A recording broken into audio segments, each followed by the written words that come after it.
Linggo po lamang ay atin na namang iboboto ang mga bagong pinuno ng ating bansa at ang desisyon na ito ay mabigat. Bilang Pilipino, muli tayong kakatok sa pinto ng ating mga konsyensya. Pero kahit makailang katok po tayo, hindi basta magbubukas ang pinto na iyan kung wala sa kamay natin ang susi ng tuwid at tama na kaalaman. Sino nga ba ang may hawak ng susi na yan? Dalawang panig ang ating inimbitahan para sagutin ang tanong na iyan. Hindi po biro na sila'y kumbinsihin na magsama sa iisang programa para pag-usapan ang kanilang mga paniniwala na madalas hindi nagtutugma o malabong magkita sa gitna. Ang ilan sa kanila inireklamo na sa social media at sa Kongreso. Ang Facebook, tinapos na ang fact-checking. Kapalit nito ang community notes kung tawagin na magbibigay ng kapangyarihan sa atin na lagyan ng dagdag na konteksto o itama ang mga maling content sa social media. May community notes na rin ang X na dating tinatawag na Twitter. May tuturing itong crowdsourced na klase ng fact-checking, kumbaga, lahat po tayo kaisa, hindi lang sa pagpuna, kung hindi sa pagwawasto na rin ng mga sablay na mga post. Ano ang epekto ng mga hakbang na ito sa ating lahat? Depende kung paano mo iintindihin.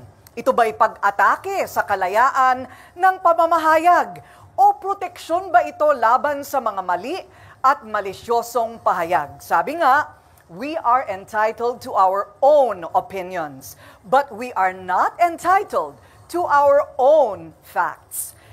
Iba ito sa paglalabas ng saloobin. Halimbawa na lamang kung naiinis o natutuwa tayo sa isang tao, bagay o issue. Pwede bang i-fact check ang feelings? Palagay ko hindi. Mahirap po yata yan dahil may kani-kanya tayong saloobin.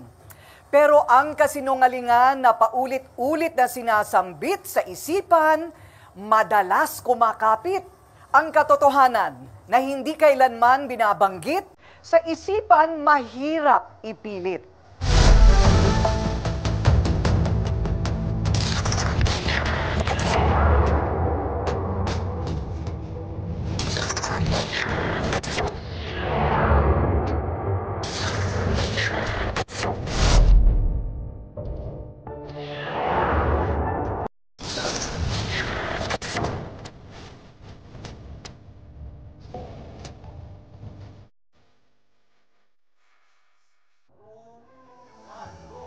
Ako si Corina Sanchez Rojas, harapan para manindigan. Pero bago ang ating debate at diskusyon, sino-sino nga ba ang magtatapatan? Ipapakilala sila ng kasama natin na si Ginoong Alex Calleja. Salamat, Corina. Kung kilala niyo ako bilang nagpapatawa ngayong gabi, hindi lang yan, magiging tagakalma niyo rin ako. Pero sana wag kong i-avail yan. O, eto na. Ready na ba kayo? Ready na ako. Bigatin ang mga panauhin natin ngayong gabi. Una yan, ang veteran newspaper, editor at trustee ng Center for Media Freedom and Responsibility, Ginoong Berhel Santos. Nandito rin ang Associate Professor of Journalism sa UP Diliman at ang convener ng Contadaya na si Professor Danilo Araw. Ito naman ang mga katapat nilang influencers. Si Orion Perez Dumdum, dating OFW sa Singapore, principal co-founder at lead convener ng Correct Movement, at dating first runner-up ng Battle of the Brains, Orion. Kakampi naman niya si Brian Cristobal o mas kilala sa social media bilang Banatbay. Anchor din siya ng SMNI. Banatbay! Bukod sa mga influencers at journalists, kasama rin natin ang mga bigating panelists na makikinig at magtatanong mamaya. Kabilang dyan si Presidential Communications Office Undersecretary Claire Castro.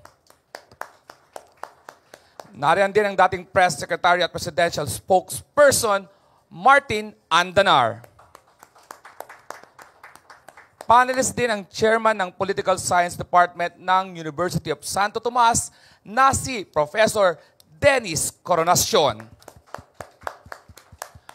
O, Corina, balik sa'yo. Salamat, Alex. Bago simula na ang ating harapan, narito ang mga dapat nating tandaan. Una, pwede ang notes pero bawal ang gadgets at visual aids. Pangalawa, stay on topic, huwag pag-usapan ang mga taong wala dito. Parang mahirap yata yun, pero susubukan natin. Pangatlo, bawal ang bastusan, respeto na lang sa bawat opinyon. At pang-apat, sumunod na lamang po sa oras para lahat ay makapagsalita. At panghuli, ako naman po ang pupuli sa ating mga guest para masigurong sumusunod po tayo sa oras. Ayan. Ngayong alam na natin ang house rules, simulan na po natin. May 2 minuto ang ating mga guest para magpakilala at ihayag ang kanilang mga posisyon tungkol sa fake news. Kanino nga ba dapat makinig at magtiwala? Paano ba natin matutukoy ang totoo sa hindi? At bilang Pilipino, anong ambag mo laban sa fake news? Okay? Unahin natin pakinggan si Ginoong Berhel Santos. Magandang gabi sa lahat. Alin nga ba ang mas nararapat na paniwalaan? Ang mainstream media o traditional media, yung mga pahayagan at magazine, broadcast stations, online news sites, o ang social media, yung mga bloggers. Pero teka, bago maniwala, mag-isip muna. Magtanong. Ngayon, kapag anumang kaiisip, anumang pagtatanong ang gawin ay hindi pa rin maliwanagan ng husto para makapagdesisyon, sa mainstream media na lang makinig. Bakit? Ang social media ay isang discarding pang-individual. At dahil dyan, mas madaling ma-co-opt, mas madaling maangkat. Huwag na natin sabihin mas madaling mabili. Sa kabilang banda, ang mainstream media ay binubuo ng mga organisado at rehistradong grupo ng mga miyembro nagdaan sa angkop na pagsasanay at pagsusulit at nagdaraan pa rin sa tuloy-tuloy na pagsubok habang ginagampanan ang kanilang tungkulin. Mga profesional na mamamahayag yan. Ang impormasyon, balita, opinyon na galing sa social media ay hindi dumaan sa isang subok na sistema ng pagsusuri. Di tulad ng mga nanggaling sa mainstream media na sinala munang mabuti bago ibahagi sa madla. Itinama ang mali, nilinaw ang malabo, siniguro na ang bawat pahayag ay hindi lamang makatotohanan, kundi walang dahilang pagdudahan. Ang sistemang ito ay bahagi ng mga pamantayan na ni-refine, inayos ng husto, sa loob ng isang napakahabang tradisyong universal. Dito lamang sa puntong ito, maliwanag na kung sino ang alin ang mas nararapat paniwalaan. Maraming salamat salamat, po. Ginoong Berhel Santos. Sa panig naman po ng influencers, tawagin naman po natin si Ginoong Orion Perez Dumdum. Okay, ako po si Orion Perez Dumdum. Dati akong OFW sa Singapore, kaya iniidolo ko po itong si Lee Kuan Yew. At uunahin ko po na meron akong quote galing po sa kanya at susubukan kong gayahin ang kanyang boses. The Philippines press enjoyed all the freedoms, but they failed the Filipino people. A wildly partisan press helped Filipino politicians to flood the marketplace of ideas with junk and confused and befuddled the people so that they could not see what their vital interests were in a developing country. Malinaw po ang kondemnasyon na ginawa ni Lee Kuan Yew sa press ng Pilipinas. Ito po yung press na sinatawag natin ngayon, mainstream media. Marami po talaga ang mga pagkukulang sa mainstream media dahil paminsan meron talagang bias. Ang bias na ito ay lumalabas dahil paminsan hindi naiimbita ang ilang mga eksperto na may kakaibang sinasabi sa mga paborito nila. Pero ako rin po ay actually sa totoo lang ay hindi sumasang-ayon talaga dito sa proposisyon na kinakailangang ipagsabong ang dalawa dahil madalas nangyayari na may mga taong galing sa mainstream media ay meron ding social media presence. Sila rin ay actually social media influencers. Merong iilan na galing sa social media na later on ay naging tinatawag nating mainstream media anchor, katulad ng isa nating kaibigan na si Richard Hidar. Alam kong ayaw niyan yung sabihin yung mga pangalan, pero katotohanan po ito at wala po akong sinasabing masama. Di ba? So, kumbaga, where do we draw the line? Right now, ako po, so-called social media person, nandito tayo ngayon sa mainstream media. So, ganun. Meron akong mga dating nasulat na na-feature ng the late Carmen Pedrosa sa kanyang PhilStar column. So, naging mainstream media po yung ilang mga sinasabi ko. So, yun lang po. Maraming salamat po. Maraming salamat po, Ginoong Dumdum. Sunod naman si Ginoong Danilo Araw. Kontradayang pagbati sa lahat, maliban na lang sa mga nagpapakalat ng pekeng balita. Sana po'y masarap ang ulam ninyo, maliban na lang sa mga nagsisikmurang maging bahagi ng kadiliman at karahasan. Sino ba ang dapat paniwalaan? Hanggat itinataguyod niya ang pinakamataas na pamantayan ng katotohanan, dapat lang na ituring na mapagkakatiwala ang daluyan ng impormasyon ang periodista, ang vlogger, influencer, content creator at iba pang terminong tumutukoy sa kanyang gawain. Sige, isama na rin natin ang terminong concerned citizen. Sa loob at labas ng akademya, minsay naririnig natin ang terminong hyper-partisan vlogger or hyper-partisan content creator. Ito yung tumutukoy sa ilang nag-iyakang individual sa isang pagdinig sa kamera dahil nahirapang ipagtanggol ang mga sinulat nila, bagamat pwede ring sabihing medyo napasobra ang panggigisang nakuha nila mula sa ilang kongresista. Tandaang ang ilan sa kanila ay content creator na nagpo-post sa social media, pero sila rin ay maituturing na periodista batay sa kanilang trabaho bilang patnugot o kolumnista. Sa atin pong paksa ngayon, malinaw na hindi natin dapat pag-awayin ang periodista sa isang panig at mga content creator sa kabila dahil mas usapin ito ng pagiging mas kapanipaniwala batay sa pagyakap sa katotohanang nakukuha lamang sa malalimang pananaliksik, lalo na ang atensyon sa detalye at pakikisalamuha sa iba't ibang sektor ng lipunan, lalo na ang mga nasa laylayan. Masarap kaya ang ulam ng mga nagpapakalat ng maling impormasyon, lalo na sa social media? Malamang na hindi, pero patikim pa lang ito. At dahil nag-aral ako sa Alemanya, may 10 segundo pa ako. Salamat. Maraming salamat. Maraming salamat sa ekstrang oras at segundo, Ginoong Araw. Ayan. At panghuli, Ginoong Banat Bay. Magandang araw po sa inyong lahat. Una sa lahat, bago ko po sabihin nung sa tingin ko may mali, ay mali po muna yung pangalan ko. Hindi po Brian, Byron po. Pangalawang sa tingin kong mali ay yung tanong na kung sino ang dapat mas paniwalaan. Ang mainstream media ba o ang mga influencer? Siguro mas magandang sabihin natin o itanong natin kung ano yung sinasabi. Hindi kung sino yung nagsabi. Dapat sa issue, hindi dun sa tao. Kung meron mang magpapakalat ng fake news sa Pilipinas, walang iba yan kung hindi ang mga politiko sa Pilipinas. Unahin na natin ang ating Pangulong si Marcos, na kung saan sinabi niya na walang baril na pumasok sa KOJC Siege. Kitang-kita po sa social media, naka-live ang mga vloggers doon, may baril ang mga pulis na pumasok doon. Ako po, naandun, nakita ko ng aking mata na may dalang mahabang baril si Torre. Ang tanong ay ito, bakit ni isang mainstream media walang pumuna sa maling ito? Alam niyo ang sagot? Simple lang. Sabi nga ni Sir Verhel, organisado ang mainstream media. Organisadong hindi sila pwedeng magsalita kung walang utos galing sa taas. Salamat po. Maraming salamat, Ginoong Banat Bay. Ayan. At nagbabalik ang manindigan. Eto na po, head-to-head na tayo. Dito, lahat may boses, lahat may laban. Simple lamang po ang mechanics. Kanina narinig po natin ang opening statement ng mga taga-mainstream media at ng mga influencers. Ngayon naman, oras na para painitin natin ang usapan.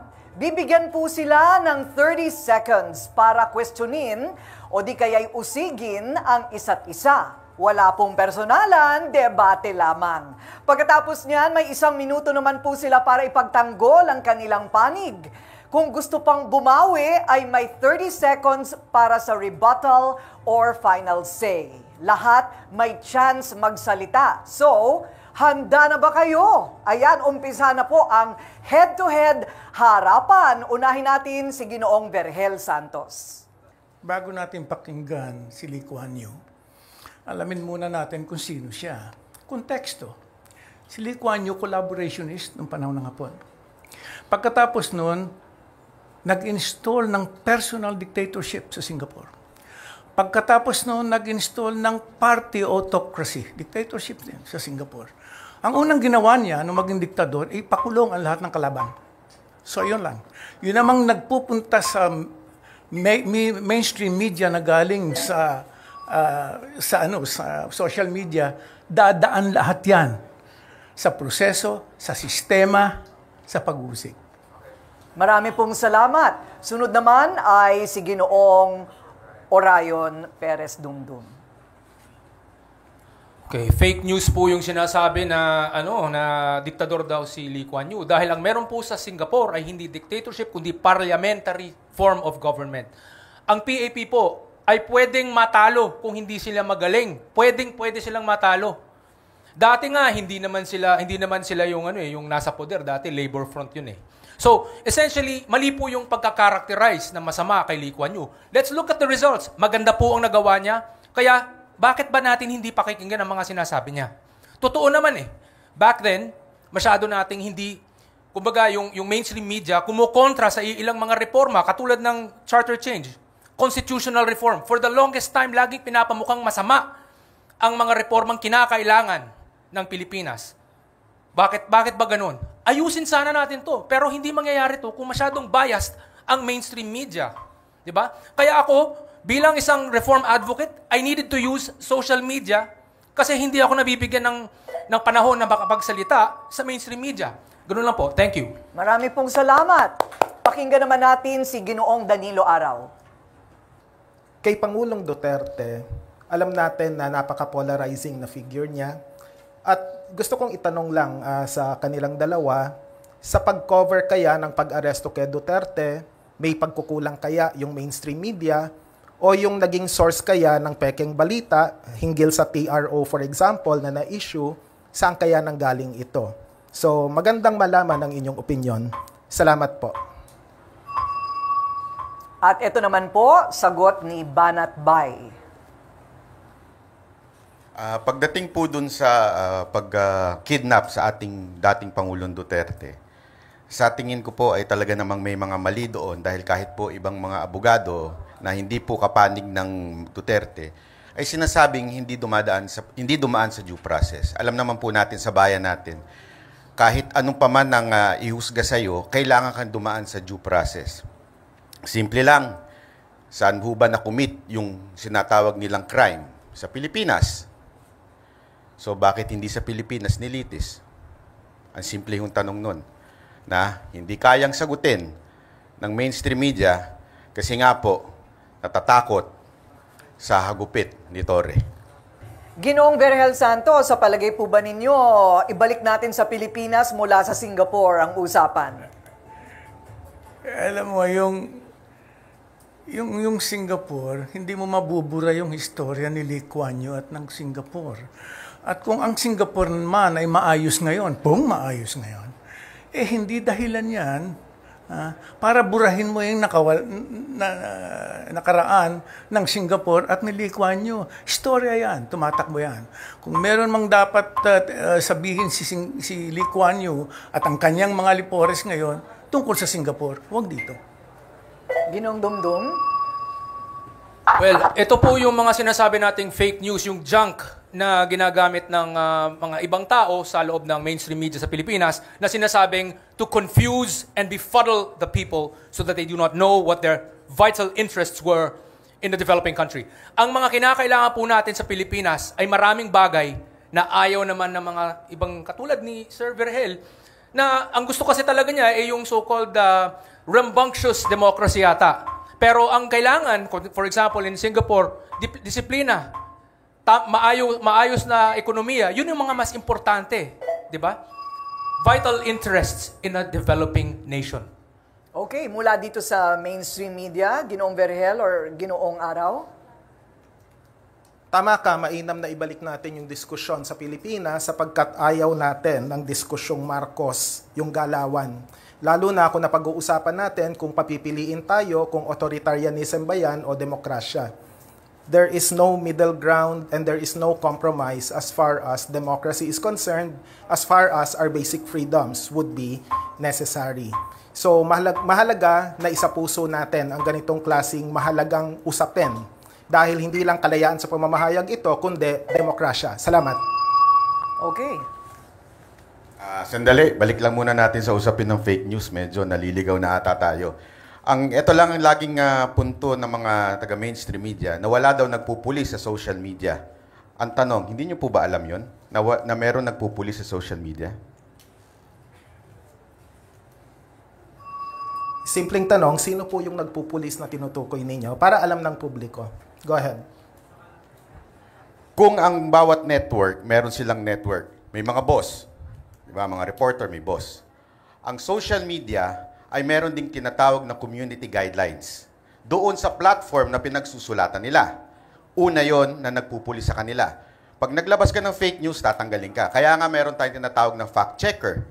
Yun ang nagpupulis. Pangalawa, ang nagpupulis doon ay mismong batas ng Pilipinas. Kumpleto, sapat ang batas ng Pilipinas tungkol sa cyber, crime, libel at defamation. Sapat na po yun. Ibang usapin yung cybercrime sapagkat ito ay sumasagka sa batayang kalayaan, hindi lang ng mga periodista, kundi pati na rin ng ordinary citizens. Panahon pa ng Aves de Rapina ay talagang na-weaponize na po yung libel. Community guidelines, hindi po siya masyadong nasusunod. 13 anyos ka dapat para makapag-create ng Facebook account, pero kahit 9 years old ka lang o 10 years old, nangyayari po yan. Yung fact-checking na sinasabi ninyo sa Meta, at least, tinanggal na po yan, at least sa Estados Unidos. May commitment sila to retain it here, but we don't know what's gonna happen in the future. Nagkakamali po tayo kung iisipin natin ang the only way to police social media is through authorities doing so. Nangyayari din kasi po yan na merong agad-agad, mabilisang instantaneous na sagutan na nangyayari. Pag may isang taong nagsabi ng hindi totoo, may maraming taong lalabas dyan at magkasabi, mali po yung sinasabi niyan, ito po ang proof na mali. So, instantaneous. Similar po yan sa sitwasyon na dati, meron tayong mga letters to the editor. Ito, mas instantaneous, mas immediate ang reaction, ang feedback na nangyayari. Maraming salamat po. Ang nagpupulis, hindi batas. Ang nagpupulis-pulis. Kaya iyang social media, walang nagpupulis na pulis dyan. Dahil iyan ay individual na diskarte.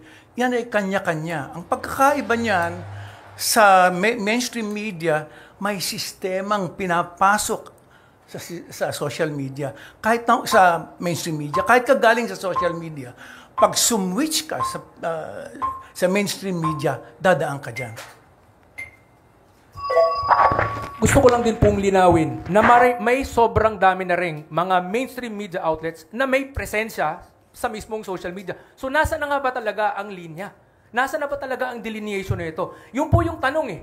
So, kaya nga actually, mali po yata talaga ang proposisyon na ipagsabong yung dalawa. Dahil parehong may mga pagkakamali, pareho ding may mga tama. Ang tanong, sino dapat pakinggan? Ang nagre-research, ang naghahanap ng katotohanan, o yung hindi? Yun dapat ang tanong. Ang tinitingnan hindi yung media person. Ang tinitingnan ay kung yung taong yun ay dumadaan sa isang proseso, sa isang sistema, sa anang pagsusuri.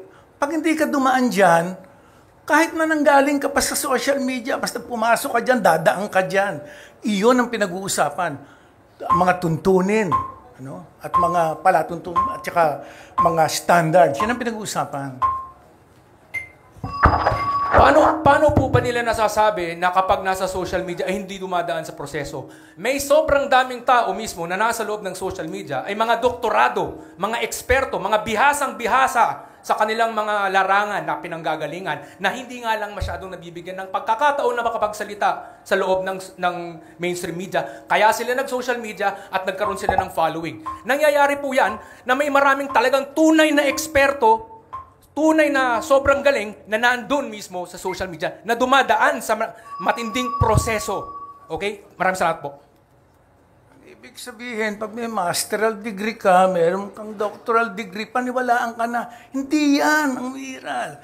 Kaya may doctorate ka, kaya masteral degree ka, kung nandun ka sa mainstream media, dadaan ka sa isang proseso. Yun ang sinasabi ko. Ang pinag-uusapan dito, yung proseso, yung standards. Hindi po pwedeng ngayon, doktorado ka pakinggan ka na namin. Hindi yan pinag-uusapan dito. Okay, pakinggan naman po na, Ginoong Banatbay, bago po tayo magpalit ng ating topic.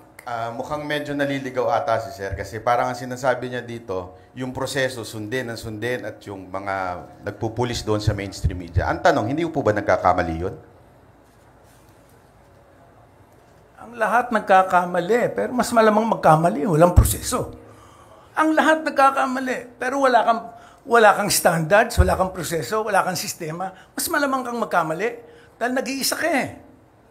Okay, sige po, huling hirit.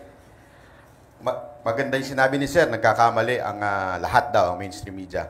Ang pinagkaiba, sa social media, kaya mong i-correct within minutes yung pagkakamali. Sa mainstream media, kinabukasan mo pa i-correct dahil ipapaalam mo pa bago ka pa maglabas ng erratum. Kaya sa tingin ko, mas maganda kung pakikinggan natin ng lahat ng side. Mabilis naman maibago kung sakaling nagkamali ang social media. May mga pagkakataon na ang mga social media influencer ay pinagpipilitang mali ang isang mali, hindi binubura at pinagpipilitang tama sila. At dito, makikita natin ang isang willful ignorance din with regard to how the media work. Ang mga social news media organizations, yung mga may Facebook, may Twitter, etc., mabilisan din yung pag-correct, lalo na kung kinakailangan ito. Siguro yung tinutukoy mo, yung mga magazine at mga dyaryo na kinabukasan pa o sa isang linggo pa makakapag-issue ng erratum. Isang salita lang, iba ang gatekeeping sa censorship. We go for gatekeeping. Salamat. Okay, sa ngayon, pakinggan naman po natin ang posisyon ni Ginoong Orion Perez Dumdum kaugnay po ng opening statement ng iba pang mga panauhin natin. Meron pa po bang gustong mag-react tungkol sa mga opening statement kanina?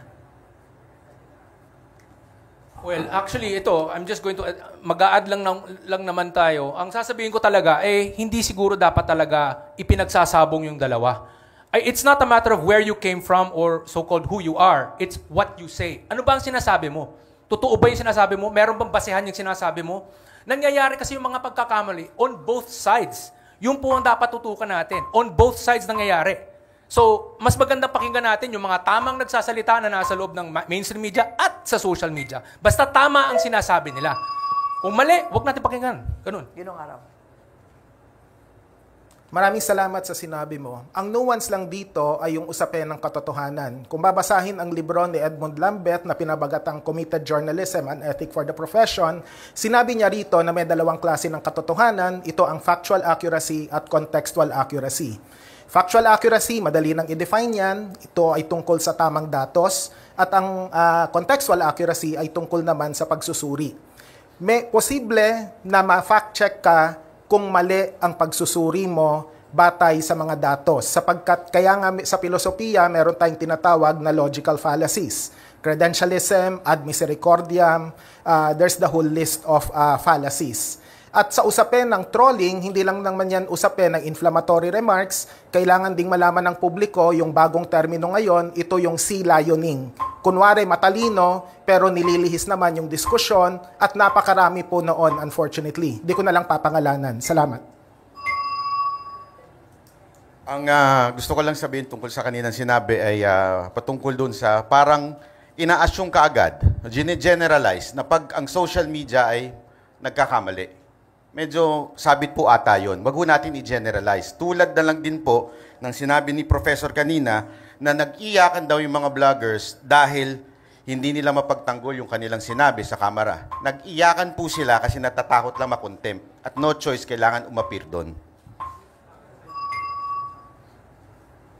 Tama ka, nag-iyakan dahil takot makontempt at nag-iyakan din dahil sa mga nangyari dun sa mismong pagdinig. Siyempre, kapag kakausapin mo sila, sasabihin nila, kaya nilang ipagtanggol, I stand by my story, etc., etc. Pero kung ito ay sumusunod sa pamantayan o yung normatibong pamantayan ng responsableng pagsusulat, ang kailangang ginawa ng kahit na sino, periodista man yan o vlogger, either mag-apologize, i-edit ang post, lalo na yung daw at di umano. Walang lugar ang daw at di umano sa periodismo. Salamat. Bakit mag-apologize kung sa tingin naman nila tama? Alam niyo ba kung bakit sila umiyak doon? Personal po ako, dahil kasama din po ako sa inimbitahan doon. Ay dahil po, kahit anong sabihin mo sa kamera, pag gusto ka nila i-contempt, gagawin nila yan. Ganon ang ginawa nila doon sa ating isang pulis. Na kinontempt nila hanggang ngayon nakakulong. Kahit ang sinabi niya ay witness, isang ebidensya na siya mismo ang nakaranas. Pero ano ginawa? Kinontempt. Ang pinag-uusapan, kung ang tingin, hindi ang kung ang tingin mo tama. Ang pinag-uusapan, kung yan ay tama. Yan ang problema. Ngayon, iniimbestigahan niya kung tama, kaya nga may proseso para makita kung iyan ay maaaring tama o hindi man. Sinasabi ko maaari. Posibilidad dito. Ang pinag-uusapan dito, tsansa ng pagkakamali.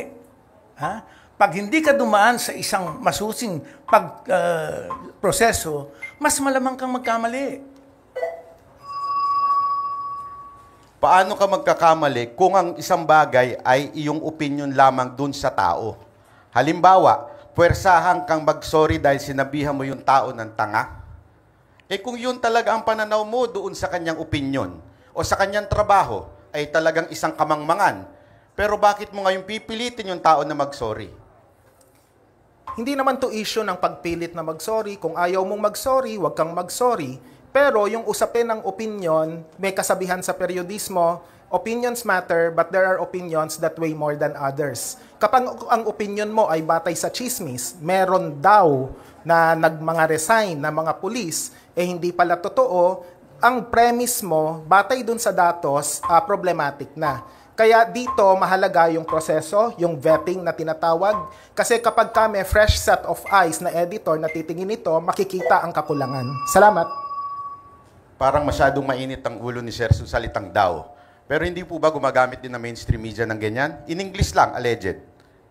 Kaya nga ho, di ba, ang tawag nila kay Pastor Kibuloy, alleged rapist? Alleged. Hindi napatunayan. Wala pang conviction. And yet, yun ang sinasabi. Pero galit na galit tayo pag ang mga social media nagsabing daw o nagtanong. Naalala ninyo, kinontempt si Lorraine Badoy at si Ka Eric dahil nagtanong lang sila, totoo ba ito ang budget mo, Speaker Romualdez? Hindi daw ang ibig sabihin nun. Si Kibuloy, inakusahan. Walang daw doon. Factual yun. Naakusado. Anong daw? Anong di umano? Walang di umano. Walang daw. Tunay na akusado. Yun ang ibig sabihin ng alleged. Ayan, okay. So, marami pong salamat sa ating mga Ginoo. Kayo po ba'y napapatayo na rin sa inyong kinauupuan? Well, panibagong round ng harapan, mas matindi ang sagutan, mga issue ng bayan, real talk ang usapan. At nagbabalik ang manindigan, umiinit na po ang usapan kanina. Medyo nagkainitan tungkol po sa issue ng kanino ba dapat managot ang isang nagkakamali sa kanilang mga ihinahayag. Ang kawalan ng accountability, kumbaga, at ang sinasabing bias naman ng mainstream media. Parang ang init, Alex? Kasi iisipin mo, simple lang sana ang sagot sa tanong na fact versus opinion. Tama. Iba rin yung fact at opinion na pinagsisigawan mong fact. Tama, Hindi tama. ba? Opinion lang pala yun o kaya tahasang kamalian. Ako naman sa paikinig ko parang sa pagtatalo nila, nare-realize ko na may mga mali sa kabila, may mali rin sa kabila. At ayaw nila magtalo, pero gustong patunayan ng isa na, hindi, may kulang sa sistema nyo. Sumasagot ng mga iba, hindi, may sistema rin kami na hindi nga lang katulad ng sistema nyo. Yun ang pagkakaintindi ko eh. Pero at the end of the day, parang there's always parang bad apple sa both side eh, na kailangan nating identify sa pamamagitan ng doon tayo sa totoo. Sa totoo. Yun. Yun yes, nga eh. yes. The truth is, hindi mo pwedeng balibaligtarin ang katotohanan. Tama. Ayun. Tama. Okay. Ito pa. Ano naman ang masasabi ng mga katabi mo Ako, dyan? ito, siyempre may mga bulong-bulong-bulong na dito, may hindi mapakali, no? At gusto may magtanong dito sa katabi ko. Ito, halika. Anong pangalan?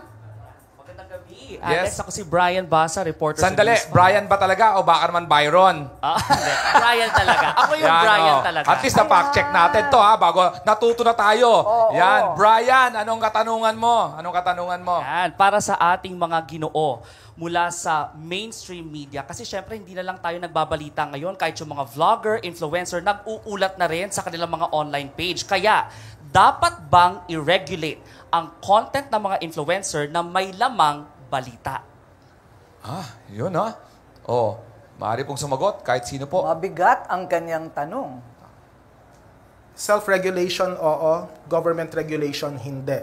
Kaya nga itong mga Quadcom hearing, Tricom hearing na to, na may patungkol sa pag-imbestiga sa fake news, ang tunguhin natin dapat nito ay tingnan paano mapapalakas yung self-regulation, hindi yung legal regulatory framework that would further control the media.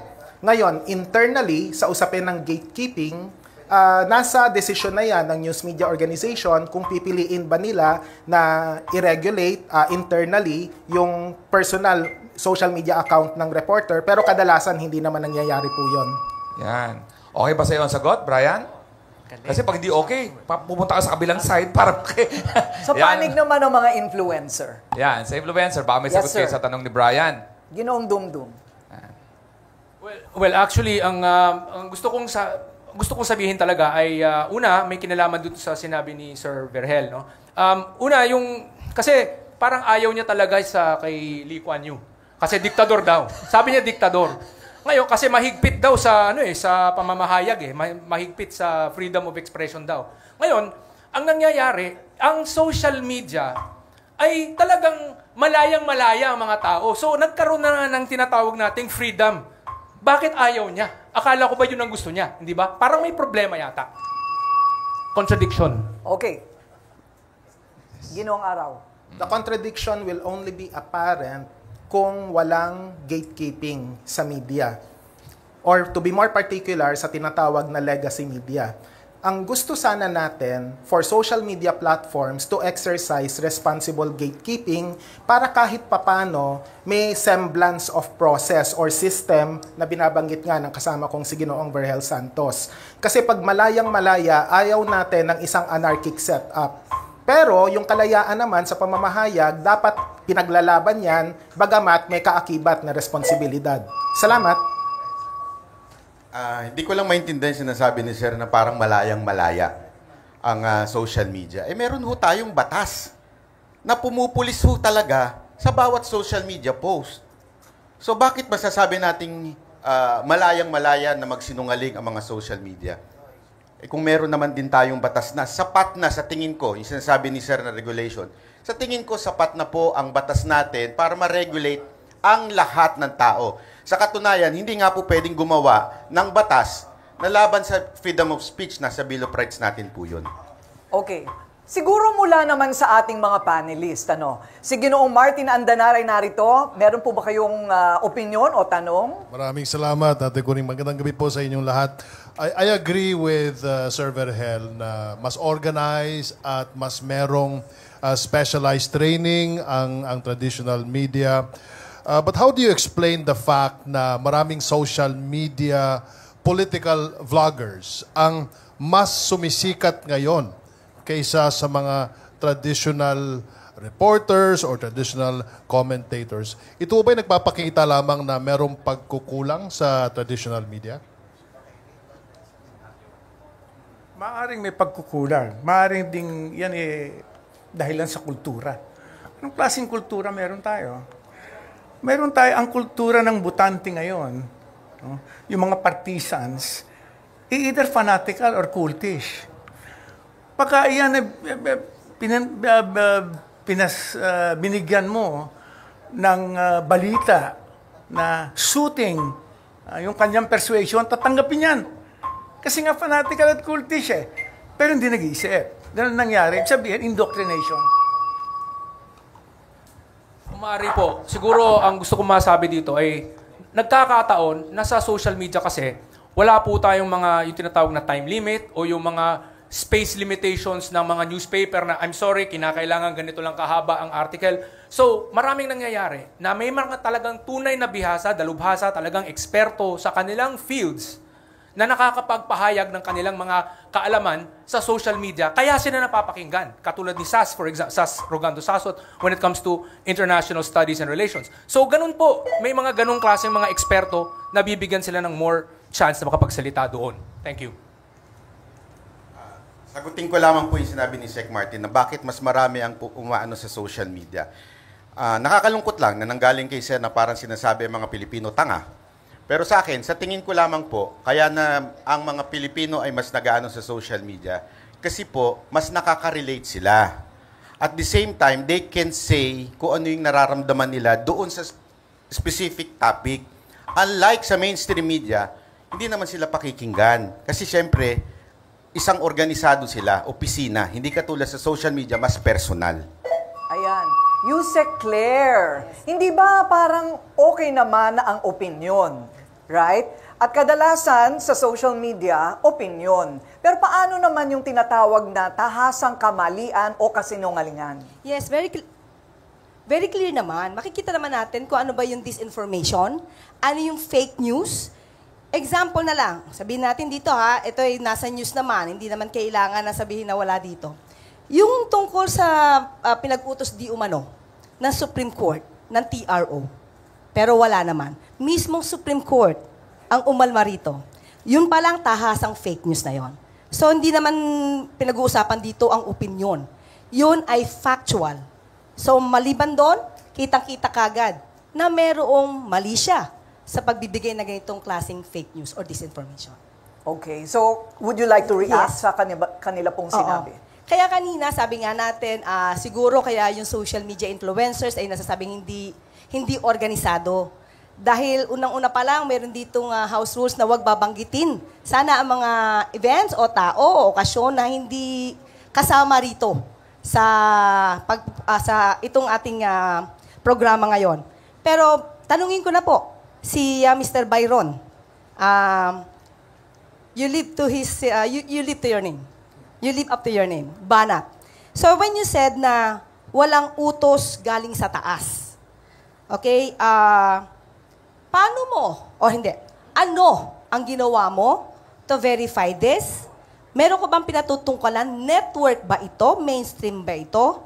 At ano ang ginawa mong paraan para ma-verify ito para yung sinasabi mong walang utos galing sa taas ay masabi mo sa taong bayan na totoo? Kailangan natin tingnan ng mga pangyayari. Una sa lahat, napaka-obvious. Obvious sa social media, lumabas, kung ito yung pinatutukuyan nyo, ma'am, na may baril po ang mga pulis.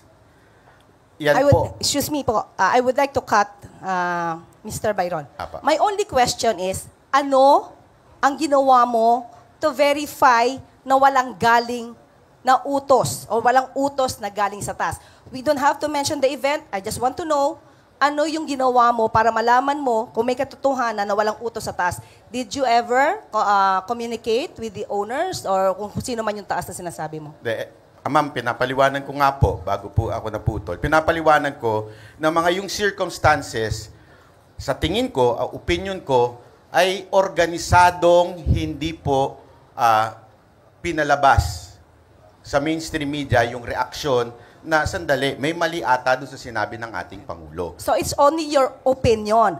So you do not have any proof to prove na walang utos galing sa taas kasi yun yung sinabi mo and you're making it factual. So as of the moment, it's just your opinion, correct? Ma'am, wala po akong sinabi na factual.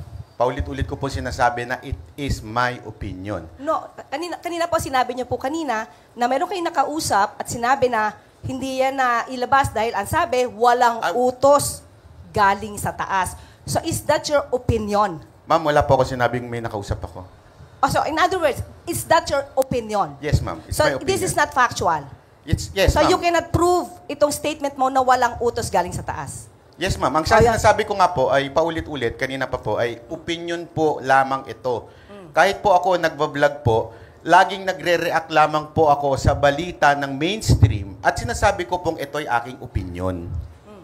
Sa periodismo, hindi po pwedeng sabihing opinion lamang. Maraming magagalit na mga editorial writer at saka mga kolumnista kasi ang opinion ay batay po sa empirical na datos. Hindi papasa sa thesis defense ang estudyante na magsasabi na ito ay opinion ko lamang, galangin po ninyo yung opinion ko.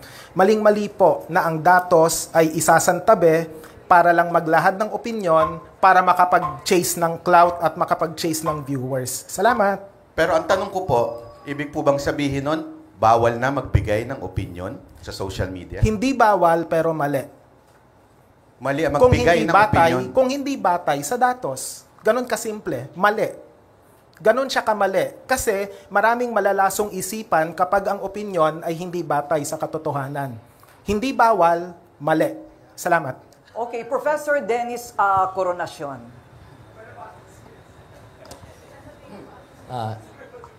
Well, actually marami akong katanungan pero susugan ko lang yung tanong ni Attorney Claire ni Yusek Claire. Interesado akong malaman kasi at least dun sa traditional media, they're very transparent kung anong proseso o sistema ang pinagdadaanan. Ngayon, on the part of the influencers and social media personalities, gusto ko malaman kung ano yung proseso o kung meron man vetting process na pinagdadaanan bago nyo ilabas ang isang content, whether this is a fact or opinion. Sa kaso ko po, ako po ay laging nagsasalita tungkol sa pangangailangan ng Pilipinas na magkaroon ng constitutional reform. At marami po ako mismong empirical evidence, marami po akong citations of academic white papers and all these kinds of dissertations na nagpo-prove na talagang kinakailangan sana natin tanggalin ang lahat ng mga anti-foreign direct investment restrictions, kailangan natin mag-federalism para makalat ang mga trabaho sa iba't ibang parte ng Pilipinas at kailangan natin ng parliamentary system para maging mas maayos ang ating gobyerno. Ngayon, ang nangyayari, scientific method ang batayan ko dahil galing po ako sa STEM discipline, Computer Science, Management Information Systems. Yun lang po. Okay lang. Sige. Isang salita lang, iniiwasan natin hanggat maaari ang credentialism. Kasi sa akademya, totoo, may mga expertise at hindi ko kino-question ang expertise ng ating kasama rito, pero ang lahat dumadaan sa peer review. At sa konteksto ng news media organization, merong de facto peer review pag dumadaan ito sa editor. Halimbawa, associate editor ako ng Bulatlat, pero 2 editor muna ang kailangang tumingin sa isang artikulo bago ma-publish ito. At minsan, nagre-reject pa kami. Salamat. Unfortunately, for example, dito sa mainstream media, masyadong napamukhang masama ang charter change, ang constitutional reform for the longest time. Kaya nga, walang choice. Kinakailangan sa social media ilabas ang mga katotohanan. Itong mga studies, yung mga empirical evidence na kinakailangan talaga itong mga reformang ito. Pero hindi ito lumalabas. Hindi ito lumalabas sa mainstream media as much as yung mga pangungontra, yung mga pinapamukhang masama ang mga reformang ito. Yun po ang aking experience dahil ito po ang aking expertise o yung mga kino-concentrate ko. Maraming salamat po. Kahit na sino pang expertise yan, walang pruweba yan. At hindi mo masasabi na fact yan. Kaya ang inilalaban mo, ang iyong credentials. Medyo talon-talo ko rito, wala akong kolehiyo eh. So, hindi yan ang pinag-uusapan dito. Iyan, opinion lamang lahat yan. So, hindi mo pwedeng ipasa na iyan, dapat tanggapin dahil sa iyong credentials. Hindi totoo yan. The right honorable gentleman has made a mistake in saying that this is all about credentialism. This is not about credentialism. It has nothing to do with me. Walang kinalaman to sa akin. Wala tong kinalaman sa credentials ko. Ang pinag-uusapan ko ay yung scientific method. Yun po yung ginamit kong proseso na kinakailangan empirically based. Nandyan ang napakaraming mga academic sources na minimension ko. Hindi dahil sa ako po ay eksperto. Wala nga, hindi nga ako eksperto. Hanggang bachelor's lang ako ng computer science at saka management information systems. Wala po akong masterado. Wala po akong PhD. Ordinaryong tao lang po ako. Yun lang.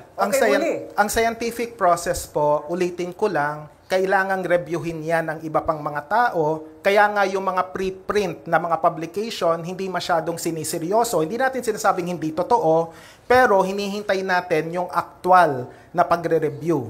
Sa periodismo, ulitin ko lang, kailangang dumaan sa tamang proseso ito. Hindi porke may alam ako lang ang masusunod. Hindi porke ako ang boss chief, ipapublish nyo na basta-basta yung artikulo ko. May proseso po yan at yun yung kailangang sundin. Salamat. Okay, so Alex, puro mga reporter ang katabi mo, ha? Yes. Kanina pa gusto magbigay ng sarili nilang report. Yes, may katabi tayo siyempre. Pare, dito nga tayo. Pakilala mo naman kung gaano kagwapo itong isa nating... Yes? Hello po, Jess De Los Santos from News 5. Ayan. Siyempre, Corina, Alex, pag pinag-uusapan yung fact, isa sa lagi nating iniisip, accountability, sense of accountability. So, medyo, baka isipin nyo ba, medyo may kababawan, pero parang interesado din nating malaman. So, sa pina-accountability, kumpiyansa kang ihayag, maging yung pangalan mo, i-attach yung pangalan mo sa bawat kwento o di kaya report. Para sa mga ating online personalities, bakit ba karamihan sa mga vloggers nagtatago sa isang pseudonym o di kaya sa isang karakter na sa isang imahe na hindi naman nila totoong mukha? Ayan. And I think, din natin, sa tingin nata, sa mainstream din nata, may mga screen name. Nag-screen name din sa mga mainstream para i-balance natin yung tanong, no? Ano bang reason behind that para malaman din natin? Ako po, hindi ko po masasagot yung patungkol sa ibang mga ibang vloggers na gumagamit at nagtatago. As a matter of fact, ayoko nga po nun. Galit po ako sa mga vloggers kahit pakapartido na nagtatago sa ibang muka. Dapat kasi panindigan mo yung sinasabi mo. Kaya nga ho, sa aking mismong channel, nandun mismo ang email ko, you can email me, your side, or whatsoever. Nandun din ang pangalan ko, alam lahat ng tao ang mukha ko. Hindi po ako nagtatago dahil kaya kong panindigan ang sinabi ko. Mas matindi sa mainstream media. Bakit? Ni-report ninyo. Sinong nag-edit? Kayo ho ba? Hindi. Ang nag-edit, newsroom. Pag may mali, may problema tayo doon. Bakit? Sisisihin, di ba, yung nag-report. Di ba, ganun naman na nangyari, nasisisihin nagre-report. Kaya nga ako, paulit-ulit ko rin sinasabi, huwag natin sisihin ng reporter, cameraman. Dahil wala naman po silang kinalaman doon sa final na news. Ang problema, hindi nila alam kung sino ang nag-edit ng news. Hindi ganyan ang proseso ng editing.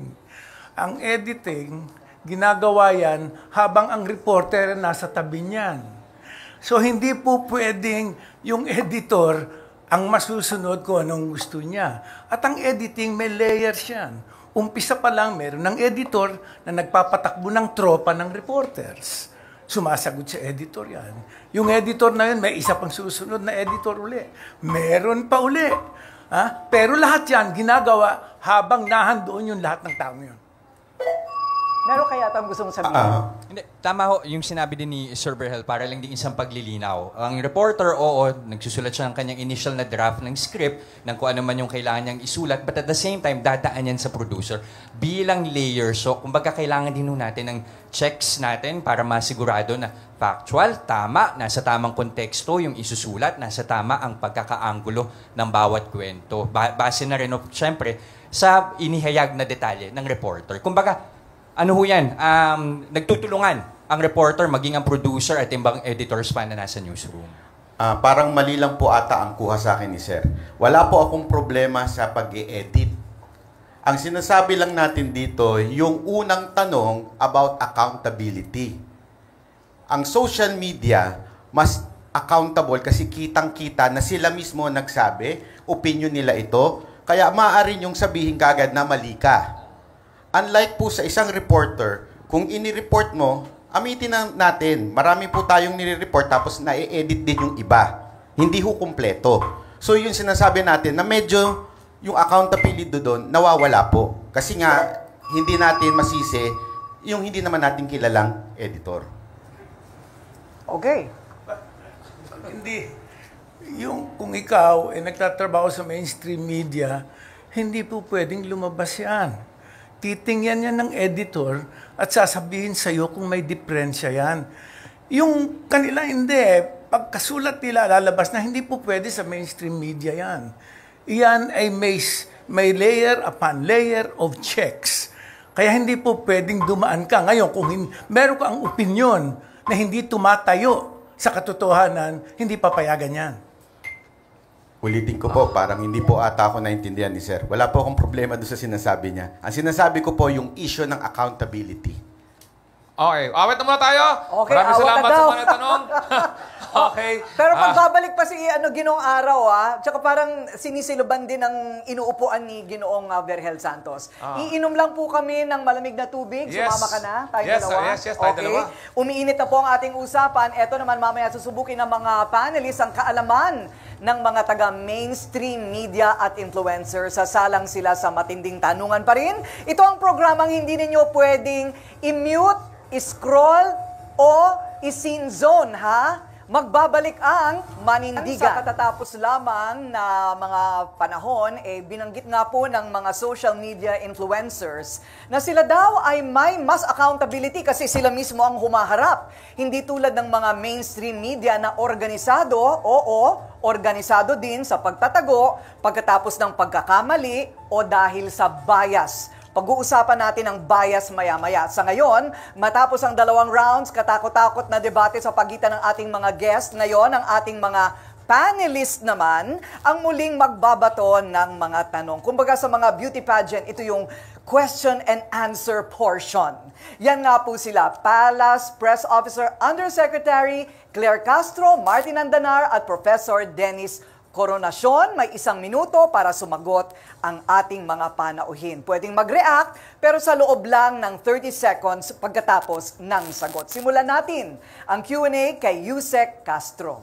Yes, tanungin ko ulit muna yung mga social media influencers. Pero mukhang papalo ulit ito kay Byron, kay Banat Bay. Natanong natin, sinabi niya po kasi kanina na parang normal lang na tawagin na tanga, bobo, yung mga taong kinokontent nila. Kasi opinion nila yon. At malamang opinion din nila na sila yung matalino kasi yung kinokontent nila, sila yung bobo at tanga. So given yan, opinion yan. Pero yung pag sinabi niyo po, Sir Byron, Banat Bay, tinawag niyo halimbawa yung isang lawyer na may isa kayong content, sinabi niyo na attorney no case. Hindi yon opinion kasi it's supposed to be factual.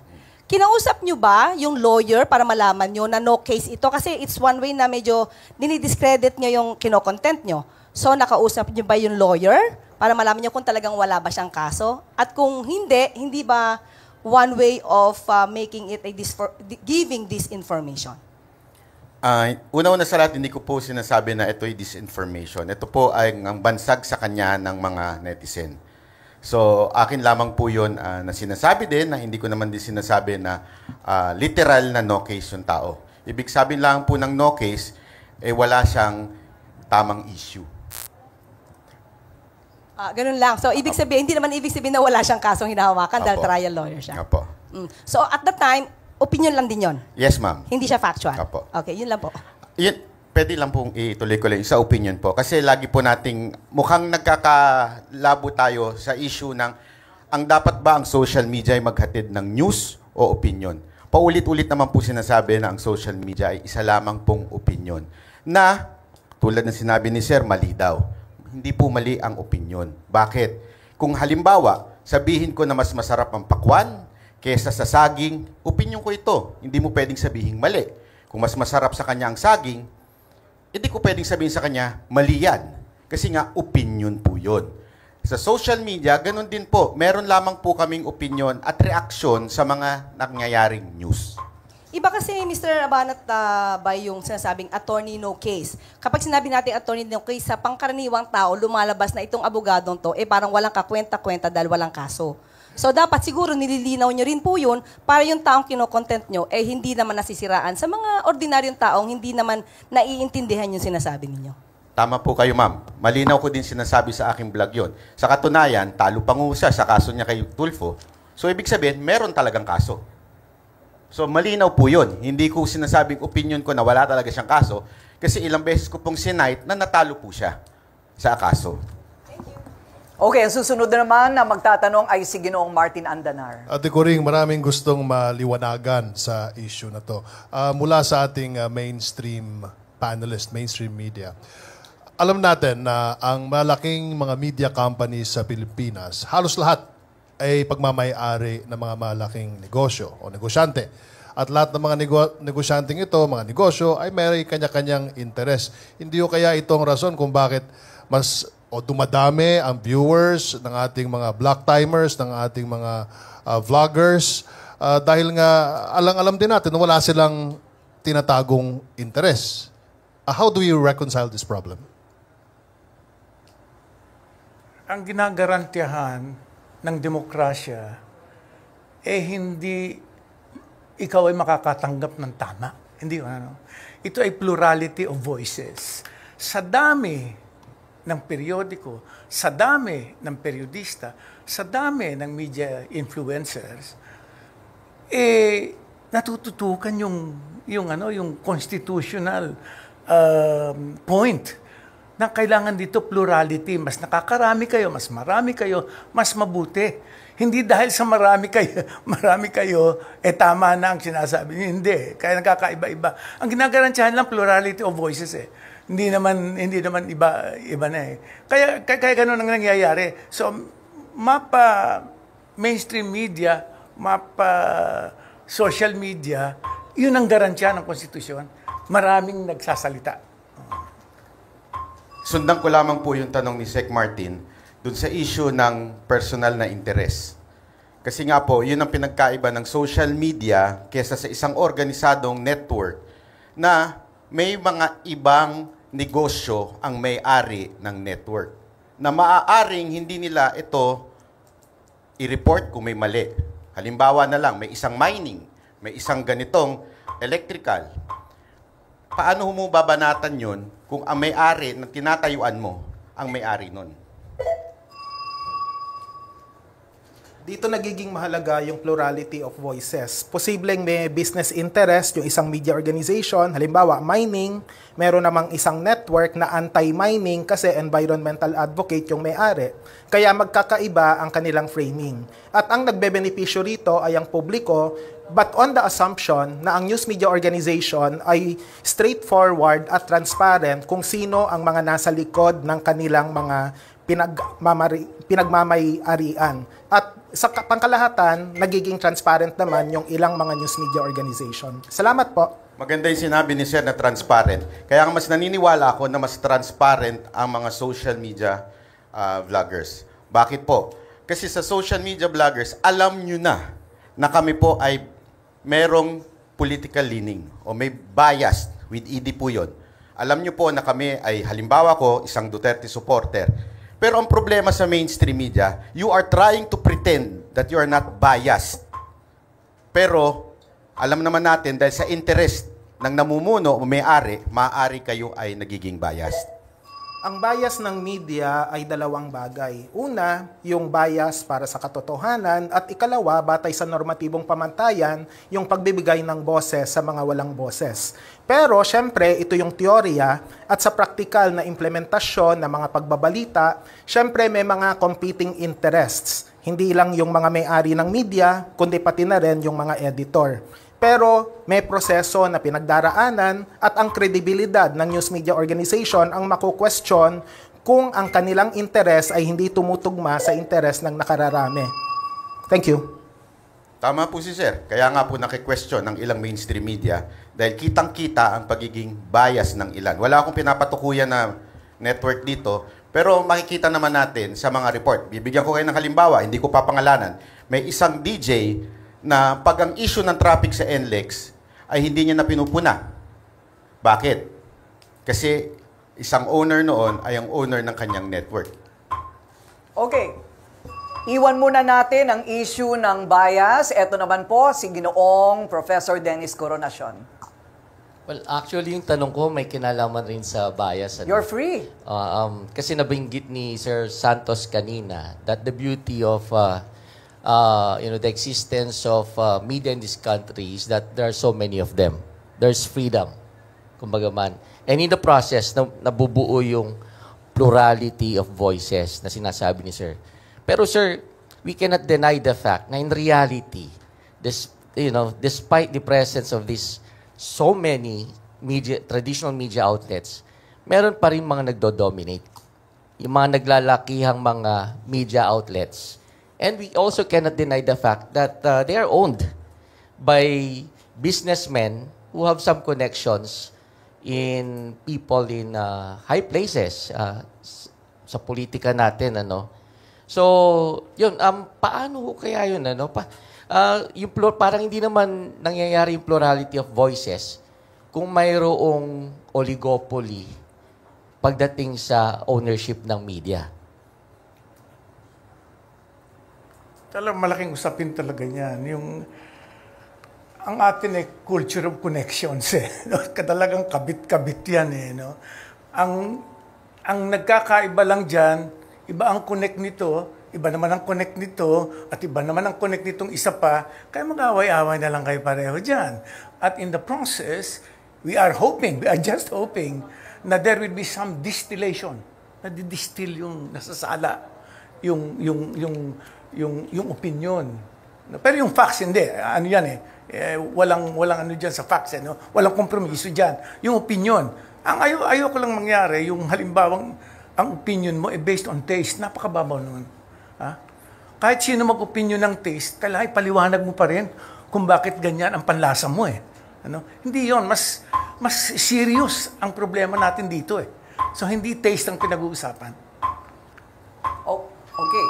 Okay. Noong unang panahon, nung dati pang wala pang internet, meron po tayong tinatawag na letters to the editor. At nakikita ko dati sa mga pahayagan na may mga ganyan. Paminsan-minsan may nakikita talaga akong napakagaling na mga letters to the editor. Talo pa ang mga komentaryo ng iilang mismong mga nagsusulat. No? So kumbaga, ang lumabas dito kasi sa social media ay parang naging napakalawak, napakalaking letters to the editor. Nandito po lumalabas yung mga magagandang mga, meron din pangit, pero meron din talagang sobrang galing, sobrang ganda ng pagkasabi. Sobrang talagang factual, solid facts ang basis. Thank you po. Okay, second round ng tanungan, magtatanong ulit si Yusek Castro. Yes, sabi nga natin, ngayon ay maraming nasasabing fake news. At alam ko na alarman din naman ng mainstream media rito. So sa ngayon, ano ba ang dapat gawin ng mainstream media para mapuksa or at least ma-lessen yung mga fake news ngayon na sa ngayon ay sinasabing mukhang suportado ng isang bansa? Siyempre po, pinaka-basic dito, i-institutionalize natin yung fact-checking. Nangyayari naman siya, pero kailangan ng mas matinding regularity dito. At saka siyempre, yung mas critical na pagsusuri sa mga issue ay isang susing salik o key factor para labanan yung disinformasyon sa social media man yan o saan man nanggagaling. At kung saang bansa man, kung sinong bansa man ang nagpopondo ng mga ito. Kaya nga ito yung batayang tungkulin ng mga periodista at pati na rin ng mga content creator, siguraduhin na sumusunod sa tamang pamantayan ng pagbibigay ng opinyon na batay sa empirical na datos. So, hindi ko naman sinasabing mali ang pagbibigay ng opinyon sa pangkalahatan. Linawin natin, mali ang opinyon pag hindi ito batay sa dalawang accuracy, yung factual accuracy at contextual accuracy as enunciated by Edmund Lambeth. Salamat po. Given na may maraming mga tao sa social media na talagang napaka-eksperto, napakadalubhasa, na hindi pa minsan nabibigyan ng pagkakataon na maimbita sa mainstream media at doon sila sa social media naglalabas ng kanilang opinion o kanilang findings, scientific findings. Bakit ba natin ipapamukhang masama ang social media? Nandito nga nakikita yung talagang lengthy discussions na hindi nalilimit ng space considerations and time limits. Thank you po. At pakinggan natin ang pangalawang tanong ni Ginoong Martin Andanar. Thank you, Ate Kuring. Nabanggit niyo po, Professor Araw, yung hyper-partisan blogger kanina. At sa palagay ko naman, it is no different from the hyper-partisan supporters nung mga unang panahon at ngayon na talagang maingay talaga. Ang pinagkaiba lang ay meron ng platform, may plataforma na ang ating mga vloggers ngayon. Now, sa palagay niyo po ba ay ang dapat natin gawin ay mas i-educate pa natin ang ating mga viewers, ang ating mga listeners? Tama po kayo, bukod sa fact-checking, itutuloy ko yung paliwanag. Yung media literacy, media education, mahalagang susing salik din siya sa paninigurado na yung mga tao ay alam talaga kung ano yung katotohanan at hindi, bukod pa sa malalaman nila how the media work. At isang susing usapin sa media literacy at media education, yung kahalagahan ng gatekeeping, which should not be mistaken for censorship or media repression kasi ang gatekeeping dumadaan sa tamang proseso. Tulad ng programang ito, maraming taong involved, hindi lang si Corina ang gagawa ng mga bagay-bagay na siya ang masusunod, pero pwede rin naman niyang i-assert na ito dapat yung ating gagawin. Kumbaga, the spirit of collegiality should be upheld, whether in the media or in social media. That's why when it comes to accountability, it works both ways. Yung media on one hand, the traditional media, and social media on the other. Accountability is important. Salamat po. Pagdating naman po doon sa sinasabi nilang paano lalabanan ng fake news, simpleng-simple lang po, ilabas mo ang tamang balita. Ganyan po ang ginawa ni Sec Martin noong panahon ng di Pangulong Duterte. Noong panahon ni Pangulong Duterte, ang pinakamaraming fake news na lumabas. Anong ginawa ng PCO that time? Real numbers. Ilabas mo yung tama at hayaan mo ang taong humusga. Kasi kung maaalala nyo, doon yung panahon na kung saan sinasabing libo-libo ang namatay, hindi naman mapangalanan, pero ipinakita kung ilan talaga yung namatay lang. Real numbers, real information para malabanan ng fake news. Pumunta tayo sa aking tanong na ano ba ang kahulugan ng fake news? At kayo rin po ba sa social media, sa vloggers, ay galit din sa fake news? Pero ano muna ang ano niyan, ang pakahulugan? Ginoong Santos. Alam mo, yung contradiction in terms yung fake at news. Ang news kasi ay katotohanan. So, iyan hindi katotohanan. Yun naman ang ibig sabihin nun, yung fake news. Ngayon, bakit? Anong panlaban sa fake news? Totoo yung sabi nila. Isa lang ang panlaban sa fake news, katotohanan, di ba? Ang falsehood, ang kalaban, truth. Napakadaling sabihin nun. Kaya sinasabi ni Corina na napakadaling lumawak yung kasinungalingan dahil sa isang kultura. Kultura talaga ang may problema. Kung ano ang kultura mo, doon gagana yung kung ikaw lalaganap madali ang fake news o hindi. Pag tiningnan mo ang levels ng education natin, napakababa. Isa yun. Pangalawa, hindi natin pinagtuunan ang kultura. Puro politika ang ginawa natin, kaya nagkaganyan. Well, unang, sasabihin ko po talaga na ang fake news kasi actually lumalabas pa minsan fake narratives din . Hindi lang fake news pero fake narratives. Kumbaga yung mga komentaryo na lumalabas galing sa mainstream media, yun nga yung tinatawag nating bias. And it comes in many different forms. Paminsan, nandun yung plethora of opinions na naka-incline dito sa isang lugar. For example, yung pagiging anti-Lee Kuan Yew ng mga tao, ng maraming tao sa Philippine media. Unfortunately, ganun. Pero kaming mga ordinaryong OFW, nakita namin na mas maganda talaga ang nangyayari sa Singapore. Mas malaya nga kami doon dahil hindi kami takot na maglakad ng 2 a.m. in the morning doon sa Singapore. Yun po. Ito na, last chance na ng ating mga journalist at influencer para ilahad ang kanilang paninindigan sa issue ng fake news. Pag-usapan na po natin ng napakaraming bagay sa maikling oras lamang. Accountability, fake news, bias, marami po. At marami pa sana pa kung meron pa tayong panahon. Pero eto na, ang huling bugso ng harapan, 1 minutong spotlight para sa closing statement ng bawat panauhin natin. Huling hirit na po ninyo ito para selyuhan ang inyo pong mga punto. Simulan na natin kay Ginoong Berhel Santos. Gusto ko lang ulitin yung tanong, bakit ba ang pinepeke balita? Kasi ang balita ay mga bagay na nakakaapekto ng malaki sa mamamayan.